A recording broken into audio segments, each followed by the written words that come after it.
I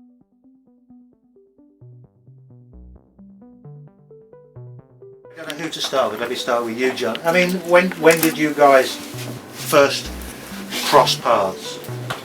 Didn't meet actually for a long time, did we? No. Think of it. Yeah, it was Frank and Pete, wasn't it? Yeah.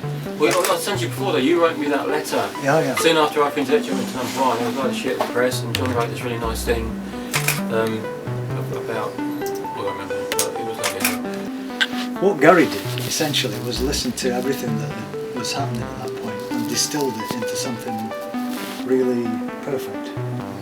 And made the best records, actually, at that period. So, it sounds easy. I thought it was incredible when I heard it, because he just got rid of everything that was pointless and got to the point. Sure. And it defined, and still does, those records still, they're so distilled, you can't improve them. You don't realise how hard it is to be so simple. He said, people say my music's simple. He said, but you don't realise how hard it is to be so simple. But it's true, isn't it? But it's true. Okay, you feel pretty good. Oh, it's lovely, yeah.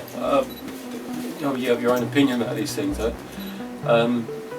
You see, my opinion of what I was doing then was, it was as simple as it was because I didn't know how to make it any better. Anyway, and you've got your own insecurities that you're trying to overcome. And I've always been very aware, you know, that I never liked my voice very much. I've always been aware that it could be better and should be better. So I went through a long period of kind of burying it in the mix and getting girl singers to come in and sing things. It's only really when I met Gemma that she was able, after many arguments and conversations about it, sort of convinced me that you might not be the best singer, you might not be the best guitar player, all these things that I had real hang-ups about, but she said, but you do it in a way that people like, and you should be proud of it and not hide it. And Absolutely.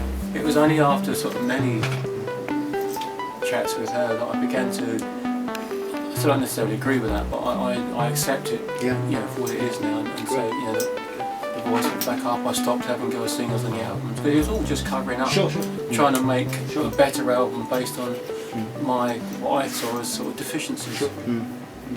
You don't do things you can't do because you look stupid when you sound stupid. I mean, I know exactly what Gary's saying, but I've always liked singers who weren't very good, technically, but they're the best singers for me. People like Bob Dylan or Lou Reed or Mick Jagger, they're not particularly great singers, but they are great singers.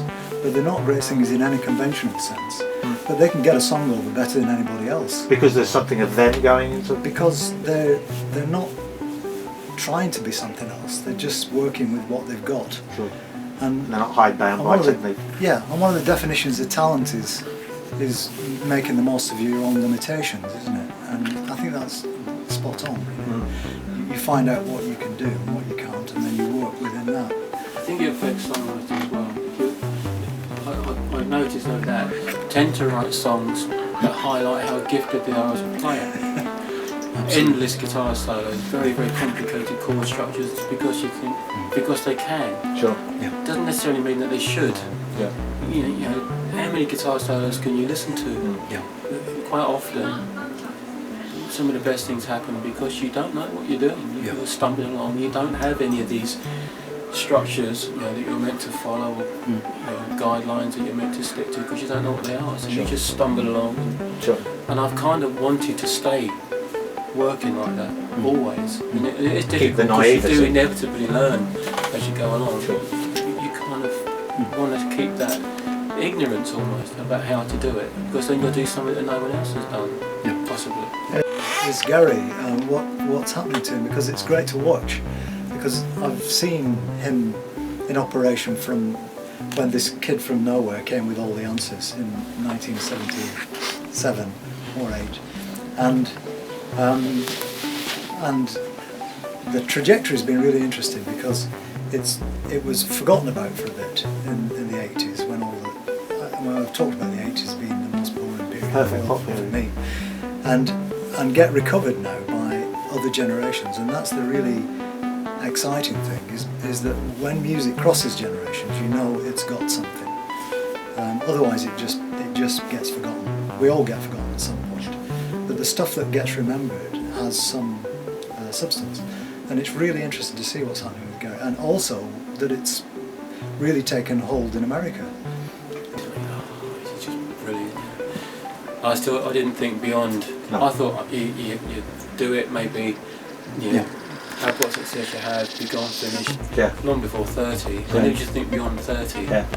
It seemed so old when I was 19. Oh, yeah. 20. Yeah, it does. It really did. Yeah, fascinating. Really did. And everything you were didn't going to do, you'd have done by then. Your picture is just fiction, and I don't like. No, I don't like. And I won't take my medicine, 'cause I don't like. No, I don't like. I am not shatterproof. No, I'm not